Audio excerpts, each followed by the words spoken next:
আল্লাহ ঈসা নবীকে কেন আকাশে উঠালেন? আল্লামা জালালউদ্দিন সুয়ুতী আল হাবিলিল ফাতাওয়াতে লেখেন, পয়গম্বর ঈসা আল্লাহর কাছে সব সময় দোয়া করতেন, আল্লাহুম্মা জালনি মিন উম্মতি মুহাম্মাদিন সাল্লাল্লাহু আলাইহি ওয়াসাল্লাম। আল্লাহ তুমি আমাকে মুহাম্মদ সাল্লাল্লাহু আলাইহি ওয়াসাল্লামের উম্মত বানায় দাও। আল্লাহ তার দোয়া কবুল করেছেন।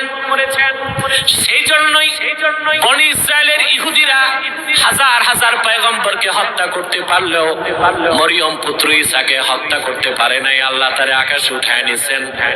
হানাফি মাযহাবের শ্রেষ্ঠ আকীদার কিতাব শারহু ফিকিল আকবর দারুন নাফায়েস বৈরুতের ছাপ 229 পৃষ্ঠায় স্পষ্ট উল্লেখ আছে, কিয়ামতের আগে দামেস্কের জামে মসজিদের ছাদে মরিয়ম পুত্র ঈসাকে আল্লাহ অবতরণ করায় দিবেন।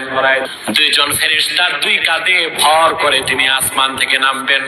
দামেস্কের জামে মসজিদের ভিতরে থাকবেন ইমাম মাহদী। আসর নামাজের আজানও শেষ, একামতও শেষ। লোকেরা বলবে জামাত পড়ান, ইমাম মাহদী বলবেন খবর পেয়েছি আমার ভাই ঈসা রুহুল্লাহ নামছেন। লোকেরা সব দৌড়িয়ে বাইরে বেরিয়ে যাবে।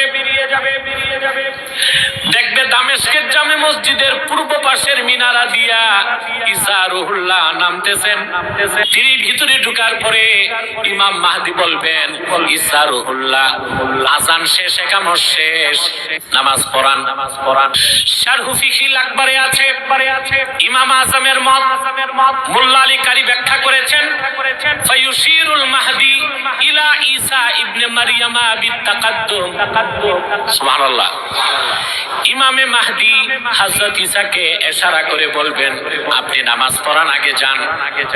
ইমামে মাহদী তাকে ঈসা নবী জবাব দিবেন না, নামাজ আমি পড়াবো না, আপনি তো ইমাম, আপনি পড়াবেন।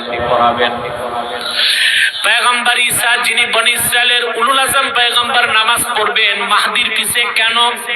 মোল্লা আলী কারি লিখেছেন, ফায়াক্তাদি বিহি লিয়াসহারা মুতাবিআত নবিয়িনা মুহাম্মদ সাল্লাল্লাহু আলাইহি ওয়াসাল্লাম।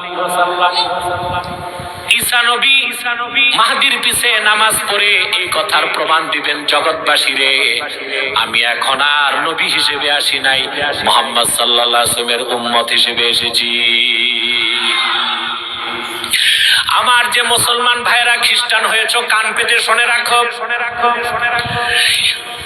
পয়গম্বর ঈসা দরখাস্ত করে আল্লাহর হাবিবের উম্মত হলেন, আর তুমি তো বিনা দরখাস্তে আল্লাহর হাবিবের উম্মত ছিলা, সামান্য কিছু টাকার লোভে খ্রিস্টান হয়ে গেলা, কাল কিয়ামতের দিন কেমন করে চেহারা দেখাবা? ফিরে আসো, তবার সুযোগ আছে, তবার দরজা খোলা আছে, ফিরে আসো।